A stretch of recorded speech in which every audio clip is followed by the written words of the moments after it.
Hey guys, this is Brian Jones from Valhalla Academy in Frankfort, Kentucky, and this is our course reviews.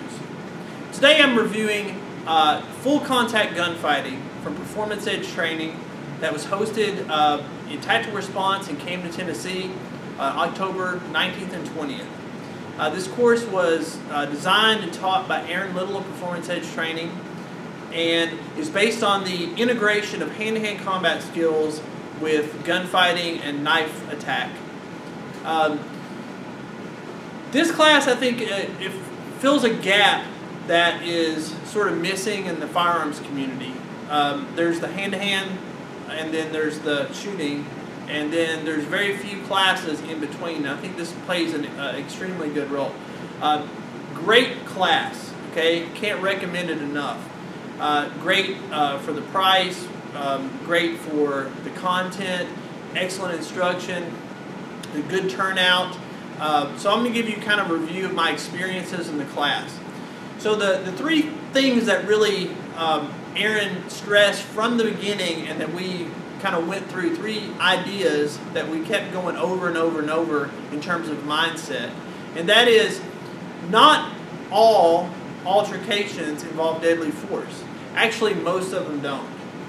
And that's something that a lot of gun guys forget about. I think if you don't have confidence in your hand-to-hand skills, you're more likely to go to your gun too quickly and shoot when it's not necessary. So you're more likely to get into a fist fight than a gunfight. So most things are not deadly force situations. The second one is that when you're carrying a gun, or even if you don't carry a gun, a situation can escalate to a deadly force situation relatively quickly. If you get into a fight with somebody and you happen to be getting the better of them, and they see your shirt comes up and they see your concealed gun, they can grab it. They may decide that they're going to deploy a weapon at that point. They pull out a knife, they pull out a gun. How are you going to deal with that? Their buddies show up, okay, and now there's a disparity of force situation. So you got like 2, 3 on 1. So how do you deal with that situation? So something can go from a non-deadly force situation to a deadly force situation, and you need to be able to recognize when that happens and respond accordingly. And the third thing is that we emphasize is that the priority is not always weapon access. Okay, if you're carrying a gun and you get into a fight and it becomes a deadly force situation because they pull out a knife on you, going for your gun while they're in contact distance with a knife is not the best option. You need to deal with that immediate threat. They'll carve you up while you're trying to get your gun out. Okay, if somebody has you in their sights with a pistol to your forehead, that's not the time to try to outdraw them. You need to deal with that immediate threat. So dealing with the immediate threat is another thing that we dealt with a lot. So day one, we started out, there was an orientation, we discussed this. These three concepts. We also worked on some fundamental techniques as far as positioning, range from stand-up, standing grappling, de-escalation, which was really important. So trying to get distance and de-escalate and try to take the situation down. We worked some basic quick attacks, so preemptive striking was incorporated. A lot of these drills. Then we started to work into some arm drag drills and some chokes and things from standing and ways to get people on the ground or take them out of action relatively quickly. We worked on striking. We worked on several other things, weapon disarms.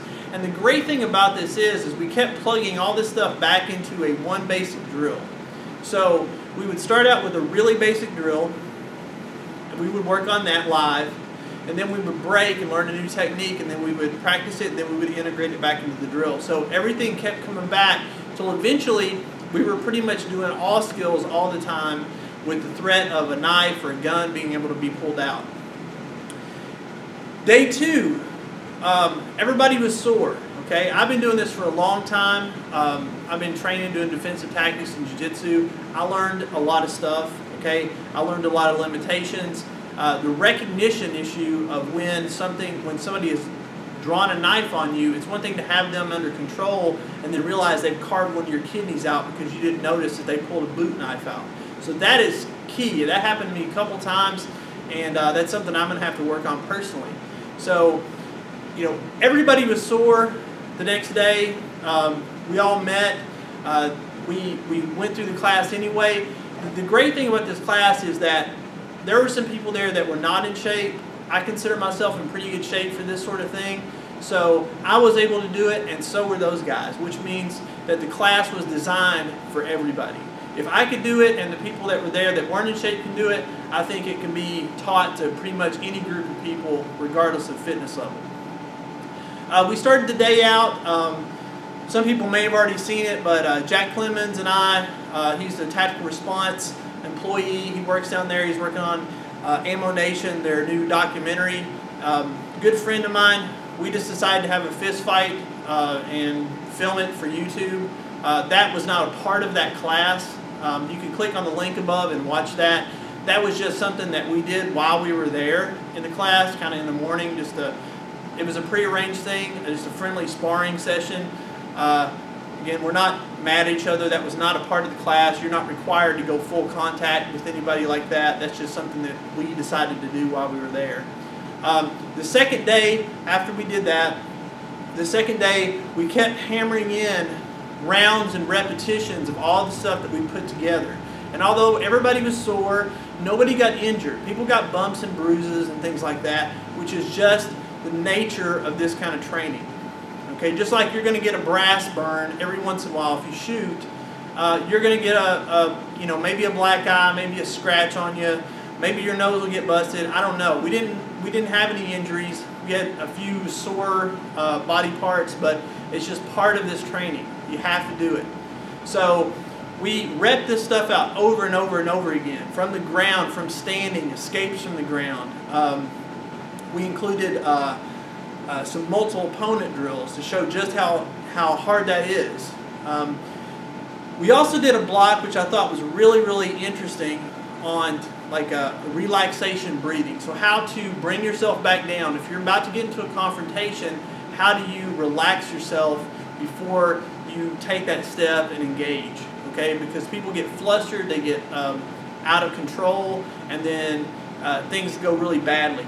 Okay, so sometimes you need to take a breath, and we worked on this breathing technique that Aaron does. He does a lot of sports hypnosis stuff, so he's kind of working that in there, which actually, in the way he put it in, was right after a big block of training, so it was actually kind of a nice relaxation part to put in there, and people were actually able to use that a little bit later because he kept referring back to it when we were doing our drills.